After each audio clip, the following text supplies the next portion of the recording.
الحمد للہ رب العالمین والصلاة والسلام علی اشرف الانبیاء والمرسلین وآلہ واصحابہ اجمعین اما بعد فاعوذ باللہ من الشیطان الرجیم بسم اللہ الرحمن الرحیم رب اشرح لی صدری ویسر لی امری واحلل عقدۃ من لسانی یفقہوا قولی رب زدنی علما اللہم فقہنا فی الدین۔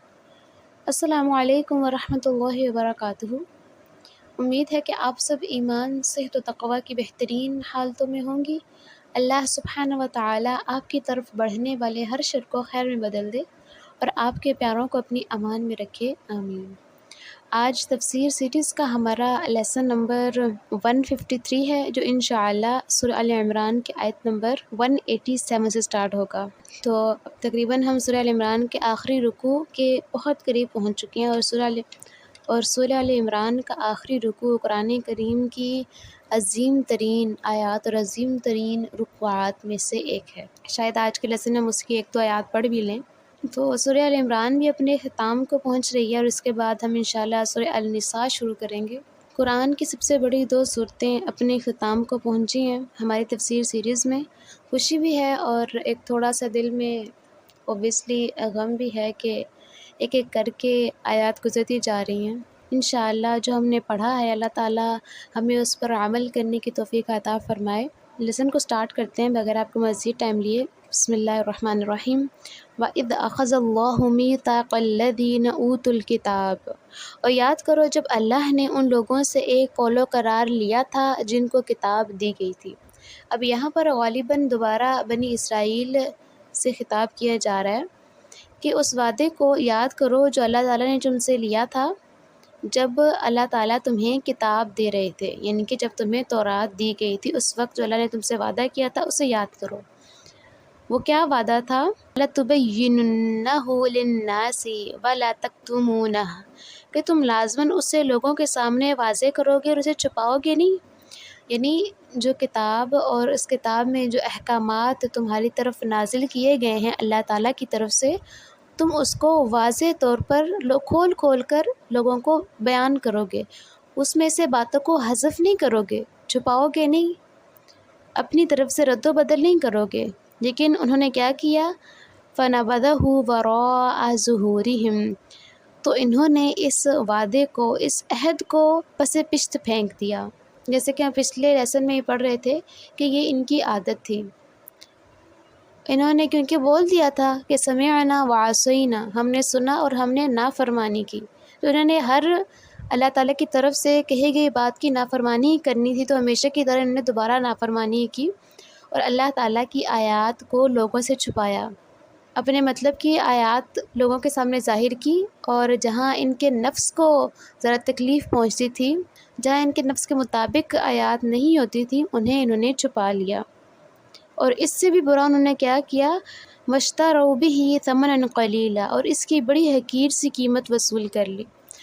اب یہ بنی اسرائیل اور یہودیوں کے علماء ایسا کرتے تھے کہ اپنے امیروں اور اپنے سرداروں سے کچھ رقم لے کر ان کے مرضی کے فتوے دے دیا کرتے تھے۔ جو بات ان کی کتاب میں لکھی گئی تھی اس کو توڑ مروڑ کر جیسا ان کے سردار اور جیسا ان کے امیر چاہتے تھے ان کے حق میں فیصلے کر دیا کرتے تھے۔ حقیر سی قیمت پر وہ اپنی کتاب کی آیات میں رد و بدل کر دیتے تھے۔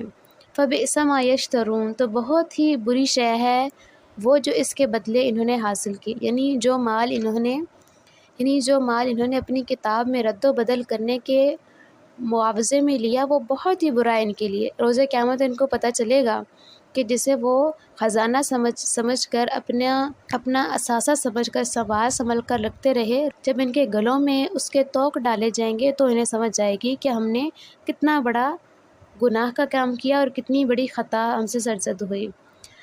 لا يحسبن الذين يفرحون بما اتوا، آپ ان کے بارے میں خیال نہ کریں جو اپنے کیے پر خوش ہوتے ہیں۔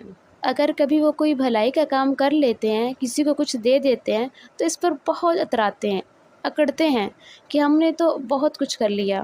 وَيُحِبُّونَ أَن يُحْمَدُوا بِمَا لَمْ يَفْعَلُوا، اور اس سے بھی بڑھ کر وہ چاہتے ہیں کہ ان کی تعریف کی جائے ایسے کاموں پر جو انہوں نے کی ہی نہیں۔ یعنی اپنی طرف سے جھوٹ گڑھ کر وہ لوگوں کو بتاتے اور ان سے تعریفیں بٹورتے۔ فَلَا تَحْسَبَنَّهُمْ بِمَفَازَةٍ مِّنَ الْعَذَابِ، تو آپ ان کے بارے میں یہ خیال نہ کریں کہ وہ عذاب سے بچ جائیں گے۔ وَلَهُمْ عَذَابٌ أَلِيمٌ، اور ان کے لیے دردناک عذاب ہے۔ اللہم اجرنا من النار۔ وَلِلَّهِ مُلْكُ السَّمَاوَاتِ وَالْأَرْضِ، اور اللہ ہی کے لیے ہے آسمانوں اور زمین کی بادشاہت۔ واللہ علی کل شیء قدیر، اور اللہ تعالیٰ ہر چیز پر قادر ہے۔ ان چھوٹی چھوٹی آیات کی میں تفسیر نہیں کر رہی کیونکہ یہ بہت کامن اور بیسک سی آیات ہیں جو بار بار ریپیٹ ہوئی ہیں، پیچھے ہم بہت جگہ پر ان کی تفسیر کر چکے ہیں، تو میں یہاں پر اب دوبارہ نہیں کر رہی۔ تو اب ہم سورہ ال عمران کا آخری رکوع جو قرآن مجید کے عظیم ترین مقامات میں سے ایک ہے کی تفسیر کرنے جا رہے ہیں۔ اس کی پہلی 6 آیات کے بارے میں روایات میں آتا ہے کہ جس شب میں نازل ہوئیں اس پوری رات رسول اللہ صلی اللہ علیہ وسلم پر رکت طاری رہی۔ آپ صلی اللہ علیہ وسلم کبھی کھڑے ہوتے، کبھی بیٹھتے اور کبھی لیٹے ہوئے روتے رہتے۔ نماز تہجد کے دوران بھی آپ صلی اللہ علیہ وسلم پر رکت ہی طاری رہی۔ پھر آپ صلی اللہ علیہ وسلم نے بہت طویل سجدے کیے، اس میں بھی یہی رکت طاری رہی اور سجدہ گاہ آنسوؤں سے تر ہو گئی۔ پھر آپ صلی اللہ علیہ وسلم کچھ دیر لیٹے لیکن وہ کیفیت پھر بھی برقرار رہی یہاں تک کہ صبح صادق ہو گئی۔ حضرت بلال رضی اللہ تعالیٰ عنہ جب فجر کی نماز کی اطلاع دینے کے لیے حاضر ہوئے، آپ صلی اللہ علیہ وسلم کی اس کیفیت کو دیکھا تو وجہ دریافت کی۔ اس پر آپ صلی اللہ علیہ وسلم نے فرمایا، اے بلال میں کیوں نہ روؤں، آج کی شب میرے رب نے مجھ پر یہ آیات نازل فرمائی ہیں۔ پھر آپ نے ان آیات کی تلاوت فرمائی، اور اس روایت کو امام رازی نے تفسیر کبیر میں بیان کیا، یعنی کہ یہ گریہ اور رکت کی کیفیت شکر کے جذبات کے تحت، یعنی کہ آپ صلی اللہ علیہ وسلم اللہ تعالیٰ کی شکر گزاری میں آنسو بہا رہے تھے، رو رہے تھے۔ تو یہ آیات کیا تھیں یہ تو انشاءاللہ ہم نیکسٹ لیسن میں کور کریں گے۔ آج کے لیے بس اتنا ہی۔ امید کرتی ہوں کہ ہر بات آپ کو اچھے سمجھ آ گئی ہوگی۔ تفسیر کے حوالے سے اگر کوئی کوسچن رہ جائے تو آپ کمنٹ باکس میں پوچھ سکتے ہیں، میں کوشش کروں گا آپ کو رپلائی کرنے کی۔ اللہ تعالیٰ پڑھنے پڑھانے اور سننے سنانے پر عمل کرنے کی توفیق عطا فرمائے۔ ربنا تقبل منا انك انت السميع العليم وتب علينا انك انت التواب الرحيم واخر دعوانا ان الحمد لله رب العالمين۔